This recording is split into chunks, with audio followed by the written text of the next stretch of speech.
حضرت آدم علیہ السلام کے دو بیٹوں کا واقعہ، حابیل اور قابیل۔ فرمان الہی ہے، ترجمہ: اے نبی کریم صلی اللہ علیہ وآلہ وسلم، آپ لوگوں کو حضرت آدم علیہ السلام کے دو بیٹوں کا سچا واقعہ بیان کر دیجئے۔ جب حابیل اور قابیل ان دونوں نے اللہ کے لیے قربانی پیش کی تو ان میں سے قابیل کی قربانی قبول نہ ہوئی اور حابیل کی قربانی قبول ہو گئی، تو قابیل کہنے لگا، میں تجھے قتل کر ڈالوں گا۔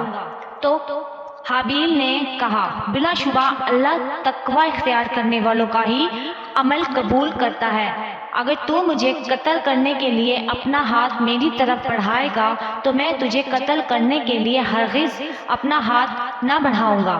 بے شک میں تو اللہ سے ڈرتا ہوں تو تمام جہانوں کا مالک ہے، میں تو چاہتا ہوں کہ تو اپنے ذمے اپنا اور میرا بھی گناہ لے لے اور پھر تو دوزخیوں میں شامل ہو جائے۔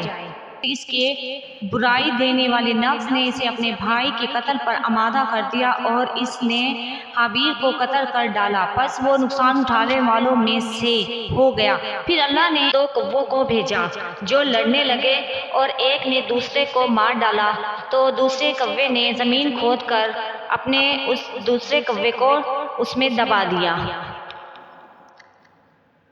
وہ اپنے بھائی کی لاش کیسے دفنائے یہ دیکھ کر وہ کہنے لگا، ہائے افسوس، میں اس کوے جیسا بھی نہ ہو سکا کہ اپنے بھائی کی لاش چھپانے کی تدبیر نکال لیتا۔ پھر وہ بڑا ہی پشیمان اور شرمندہ ہو گیا۔